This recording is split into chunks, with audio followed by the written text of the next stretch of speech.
Le succès authentique, une chimère pour beaucoup, car ils cherchent à conquérir le monde avant même de maîtriser leur propre fort intérieur. Un paradoxe, certes, mais la vérité est crue. Vous ne subissez pas la vie, vous vous sabotez. J'ai passé 40 ans à observer l'âme humaine, à déchiffrer ses mécanismes, à apprendre de ses erreurs, à contempler la nature dans sa sagesse impitoyable. Et je vous livre aujourd'hui, en quelques mots, la clé de voûte d'une existence sereine, capable de résister aux tempêtes de la vie, aux critiques acerbes, aux déceptions amères. Prêt à découvrir le secret? Vous ne contrôlez qu'une chose au monde, votre esprit. Comprenez cela. Et une métamorphose s'opère en vous. Les jugements perdent leur emprise, les revers ne vous brisent plus, les obstacles persistent, oui, mais vous avez changé. Vous choisissez. Vous choisissez ce qui entre et ce qui demeure dans votre sanctuaire intérieur. C'est ça la liberté. Trop souvent, on s'échine à contrôler l'incontrôlable. Le comportement d'autrui, l'économie mondiale, les aléas climatiques, l'opinion publique, la politique, son patron, son conjoint, ses enfants. Une quête vaine, une course à l'épuisement. Modifiez votre monde intérieur et le monde extérieur s'adaptera. Telle est la loi immuable du succès. Tout commence en soi. Vous avez déjà murmuré « je suis comme ça » ou « je n'y peux rien ». Mensonge. C'est votre conditionnement émotionnel qui parle, pas votre essence. Mais je vous le dis, vous pouvez changer cela, maintenant. Pas demain, pas lorsque les étoiles seront alignées. Maintenant. Car chaque pensée façonne votre forteresse ou votre prison. J'ai rencontré des hommes fortunés, célèbres, influents, pourtant prisonniers de leur propre esprit, rongés par l'angoisse, la méfiance, la solitude, et d'autres, presque dépourvus de tout, marchant la tête haute, la paix dans le regard, la force dans la voix. Pourquoi? Parce que leur esprit était leur sanctuaire inviolable. Quand j'ai écrit « Pensez et devenez riche », je ne parlais pas seulement d'argent, mais de richesse intérieure, de maîtrise de soi, de force mentale, de cette capacité rare à diriger son attention. Pourquoi? Parce que ce sur quoi vous vous concentrez grandit. La douleur, elle s'amplifie. La peur, elle paralyse. Mais un objectif clair, une foi inébranlable, une discipline rigoureuse, rien ne vous arrêtera. J'ai failli abandonner. Des années de recherche, des échanges avec des sommités, des pages manuscrites. Personne n'y croyait. Des éditeurs m'ont prédit l'échec. Pendant quelques jours, j'ai douté. Puis, seul chez moi, j'ai écrit 3 mots qui ont changé ma vie. Maîtrisez votre esprit. J'ai compris que je pouvais choisir mes pensées, poursuivre ma route, refuser de laisser mon calme dépendre du jugement de ceux qui n'ont jamais osé rêver. Vous n'avez pas besoin de contrôler le monde, mais ce qui se passe en vous. Sinon d'autres le feront. Les médias, la peur, le passé, les traumatismes, ils veulent une réaction, une explosion, votre insignifiance. Mais le silence, une intention ferme, leur ôte leur pouvoir. Votre esprit est un champ de bataille. Chaque jour, nourrissez-le de foi, de pensées positives, de paroles constructives. Priez, méditez, écrivez, entourez-vous de voix bienveillantes. La science le confirme. Le cerveau est plastique. Vous devenez ce que vous répétez. Peur ou courage, victime ou acteur. Protéger son esprit, ce n'est pas être insensible à la souffrance, c'est refuser de laisser le malheur dicter sa vie. C'est décider chaque jour d'être plus grand que les circonstances. Inspirez profondément quand tout vous pousse à réagir. Être le capitaine de son propre navire, même en pleine tempête. Certaines personnes traversent les épreuves avec sérénité, tandis que d'autres s'effondrent face à une simple critique. La différence, leur monde intérieur. Et vous pouvez le construire, brique après brique, pensée après pensée. Ce n'est pas facile, mais c'est possible, et surtout nécessaire. Sans maîtrise de soi, l'adversité devient un monstre. Avec, même la tragédie devient une leçon. J'ai vu des milliers de personnes, de tous horizons, prendre la même décision. Personne ne décidera plus de ce que je pense. Voulez-vous protéger votre esprit? Commencez maintenant, respirez. Observez vos pensées. Choisissez. Choisissez une pensée forte et accrochez-vous-y. Un esprit entraîné n'est plus à la merci du monde. Il peut vous secouer, mais pas vous briser. Il peut crier, mais pas vous réduire au silence. Vous maîtrisez votre histoire. Le talent, l'intelligence, les connexions, Sans discipline, tout cela est vain. Je parle de cette discipline qui s'exerce quand personne ne regarde, celle qui vous anime même épuisé, frustré, découragé. C'est la force invisible qui sépare ceux qui réussissent de ceux qui rêvent. Le succès n'est pas le fruit du hasard, mais de la discipline, la capacité de faire ce qu'il faut, même quand on n'en a pas envie. Car c'est là que la plupart abandonnent, et ceux qui persistent triomphent. L'autodiscipline est le pont entre la pensée et la réalisation. Lire des livres, regarder des vidéos, sans application concrète, tout cela reste lettre morte. Combien de fois avez-vous promis de changer à partir de lundi? La vérité, votre ennemi le plus dangereux est en vous. Cette part de vous qui recherche le confort, qui reporte, qui justifie son inaction. J'ai vu un homme brillant, disons James, doté d'une intelligence vive, d'une vision inspirante, d'une foi inébranlable, parler de son objectif avec passion, sans jamais concrétiser ses projets. Toujours un « plus tard », un « quand j'aurai plus de temps ». Et que s'est-il passé? Rien. Il a confondu inspiration et action. D'autres, avec peu de moyens, travaillaient toute la journée puis consacraient 1 ou 2 heures à l'étude, à la planification, à l'écriture. Chaque jour. Et un jour, ce que personne ne voyait a fleuri. La discipline est silencieuse, mais ses fruits crient. Votre force se mesure non pas lorsque vous en avez envie, mais quand vous n'en avez aucune, et que vous agissez malgré tout. Se lever malgré la fatigue, choisir le silence au lieu de l'explosion, refuser une satisfaction immédiate pour une récompense supérieure, c'est là que se forgent les vrais vainqueurs. J'ai écrit des nuits entières, tandis que mes enfants dormaient, ma femme s'inquiétait des factures. Personne ne m'obligeait, personne ne croyait en moi. Mais une voix intérieure disait « Continuez », un paragraphe, une page par nuit. Et ainsi est née une œuvre qui a changé des millions de vies. Un acte de discipline à la fois. Qui est fidèle en peu de choses, sera fidèle en beaucoup. Luc 16, 10. Cette fidélité commence par les petites choses. Se lever à l'heure, tenir parole, refuser une distraction, préserver son temps avec Dieu. Ce n'est pas faire tout à la fois, mais faire toujours, même peu. Le plus déchirant, l'écart entre vos promesses et vos actes. Chaque trahison vous affaiblit, chaque accomplissement, même invisible, vous renforce. Vous levez un poids invisible qui fortifie votre esprit.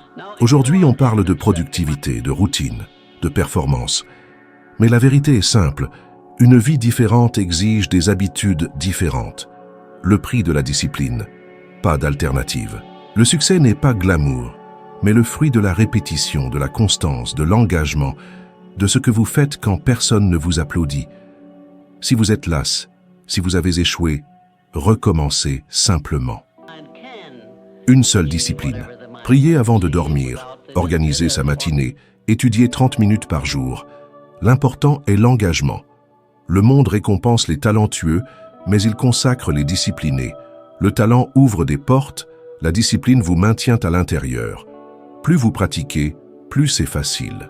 L'effort devient habitude, la difficulté un style de vie. Et ce qui semblait impossible arrive. Voulez-vous changer votre vie?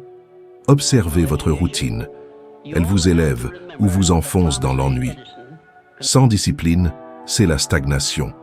Mais vous n'êtes pas fait pour une vie à moitié vécue. Vous êtes fait pour être une réponse, un exemple, une lumière. Et cette lumière brille quand personne ne regarde. Le monde est de plus en plus bruyant. Tout le monde hurle, a une opinion, répond avant même d'écouter. Le silence est devenu une arme puissante.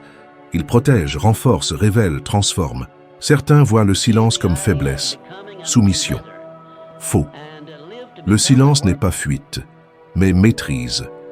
Le choix conscient de ne pas laisser ses émotions au premier venu. Résister à l'envie de réagir et observer, réfléchir, prier, se positionner sans tambour ni trompette. On n'a pas besoin de crier pour avoir du pouvoir. Souvent, ceux qui crient le plus craignent le plus d'être ignorés. J'ai vu un puissant homme d'affaires au sommet de son succès sur le point de tout perdre. Non pas par manque d'argent ou d'opportunités, mais parce qu'il ne savait pas se taire. Chaque critique le mettait hors de lui. J'ai dit, vous n'avez pas besoin de gagner toutes les discussions, mais de vous maîtriser. Le vrai défi.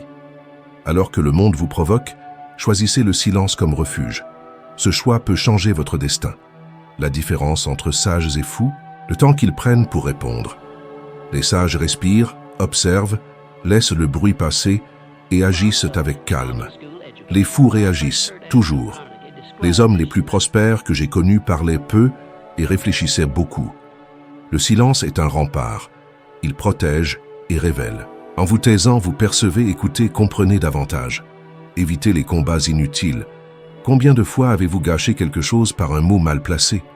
Personne n'est parfait. Mais il y a un chemin de retour. L'autocontrôle, la maîtrise des émotions, le choix du silence quand le monde attend un cri. Ce n'est pas se cacher, mais une stratégie. Même un sot, quand il se tait, passe pour sage. Proverbe 17, 28.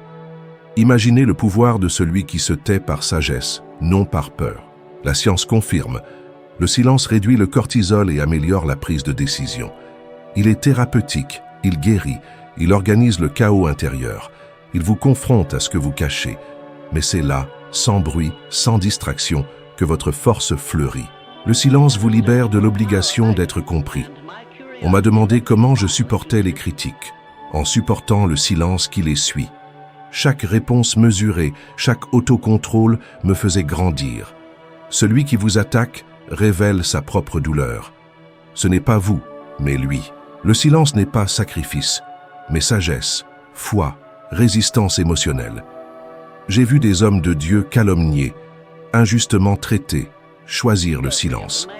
Et le temps a prouvé leur valeur. La vérité n'a pas besoin de défense, mais de patience. Le silence est la confiance que Dieu voit, que le caractère parle plus fort que les discours. Voulez-vous être inébranlable? Taisez-vous quand le monde veut vous provoquer. Le vrai pouvoir, c'est de savoir qu'on pourrait exploser et choisir la victoire. Cela ne vous rend pas faible, mais dangereux. L'ennemi ne sait jamais quelle sera votre prochaine étape. C'est là, dans le contrôle, la clarté, le calme, que les grands construisent leur chemin. Le monde peut rester bruyant, les réseaux sociaux chaotiques, vous restez ferme. Celui qui choisit le silence au bon moment ne perd jamais. Il gagne du temps, de la force, la maîtrise de soi, de son environnement, de son destin. La douleur d'aujourd'hui peut vous transformer demain, mais cela ne se produit que si vous cessez de la fuir. On évite le malaise, on comble le vide par des distractions, on anesthésie son âme par des plaisirs immédiats. Mais en fuyant la douleur, on fuit sa propre guérison. C'est dans l'épreuve que l'on grandit. Quand on affronte ses peurs, Dieu œuvre en nous. Évitez-vous le silence, la télévision, le téléphone, les réseaux sociaux, pour ne pas rester seul avec ce que vous ressentez. C'est dans ce silence, sans distraction, que la vérité apparaît. La douleur évitée aujourd'hui reviendra demain, plus forte. Jusqu'au jour où vous aurez le courage de la regarder et de dire « Je ne fuirai plus ». J'ai affronté des épreuves qui m'ont presque brisé. J'ai été rejeté, trahi, discrédité. J'ai pleuré de peur de ne pouvoir nourrir ma famille. J'ai reçu une lettre de refus, me disant que mon œuvre était trop bonne pour un public non prêt. Cela m'a anéanti. J'ai sombré dans la tristesse. Mais dans ce silence douloureux, quelque chose a changé. Je me suis tu. J'ai décidé que ma douleur ne me définirait pas. Si le monde n'était pas prêt, je le serais. Si personne ne croyait en moi, je croirais pour tous. Cette décision, née de la souffrance, a forgé mon travail. On peut grandir avec la motivation, mais la douleur approfondie, nettoie, repositionne. N'accusez pas la douleur, accueillez-la. Laissez-la révéler ce qui doit être guéri. La vie ne cherche pas à vous détruire, mais à vous façonner. Sachez que l'épreuve de votre foi produit la persévérance. Jacques 1:3. La douleur est une épreuve, et toute épreuve précède une promotion. Mais seul celui qui persévère triomphe. Quand vous souffrez, vous avez deux choix, devenir amer ou plus fort. Accuser le monde, Dieu, les autres, ou vous demander « Qu'est-ce que cette douleur veut m'apprendre ?» La vie, parfois, ressemble à une tempête en pleine mer. On se sent ballotté, perdu, les vagues de la douleur s'abattant sur nous sans relâche. Mais c'est dans ces moments-là, au cœur de l'épreuve, que se forge le véritable caractère. Combien abandonnent, se laissant submerger par le désespoir, résignés à un destin médiocre, rêvant d'un succès facile, d'une gloire sans effort, d'une ascension sans sueur. Ils ignorent que la grandeur ne se cultive pas dans les jardins fleuris, mais sur les sentiers escarpés, au cœur des nuits les plus sombres. Pensez à David, persécuté avant de devenir roi, à Joseph, éprouvé avant de parvenir au pouvoir, ou encore au Christ lui-même, confronté aux rudes épreuves du désert. La souffrance n'est pas une punition divine, mais un appel, un signe que l'on nous voit, que l'on souhaite nous préparer à quelque chose de plus grand. Elle est le creuset où se forge l'acier de notre âme. J'ai rencontré une femme, simple et croyante, qui a tout perdu pendant la Grande Dépression. Ruinée, sans toit, sans famille, elle a survécu dans la rue, mais chaque matin, avant de chercher de quoi se nourrir, elle priait, remerciant Dieu même dans l'adversité. Des années plus tard, elle avait fondé un refuge, offrant un espoir à des milliers d'autres. Interrogée sur sa force, elle répondit « La souffrance m'a appris que j'étais encore en vie. » Comprenez-vous la puissance de ces mots? La douleur, si on la refuse, nous poursuit. Si on l'affronte, elle nous transforme. Elle devient mission, vocation, empathie, voie. C'est un chemin initiatique, une ascension vers soi. Ne cherchez pas à comprendre, à tout maîtriser, abandonnez-vous. Dites simplement « modelez-moi ». Laissez-vous forger, comme l'or dans le feu, comme l'épée sur l'enclume. Croyez, même dans l'obscurité, même quand rien n'est visible. Car ce n'est pas la logique qui apporte les plus grandes réponses, mais le courage, la foi. Si quelque chose vous blesse, c'est qu'une reconstruction est en cours. Ce n'est pas un châtiment, mais une préparation. Ne demandez pas à la douleur de disparaître, demandez la force de la supporter. C'est cette force intérieure, cette capacité à ne pas céder, qui vous rendra inébranlable. La douleur ne vous définit pas, elle vous façonne, elle vous rend meilleur, à condition de lui permettre d'accomplir son œuvre. Elle ne vient pas pour détruire, mais pour forger. Votre avenir ne dépend pas du monde extérieur, mais de ce que vous faites de ce qui se passe en vous. Si ce message vous a touché, faites un pas de plus sur votre chemin. Rejoignez notre communauté et continuons ensemble ce voyage de transformation. À bientôt pour une nouvelle étape de cette aventure. N'oubliez pas, votre transformation commence par un choix et vous venez d'en faire un.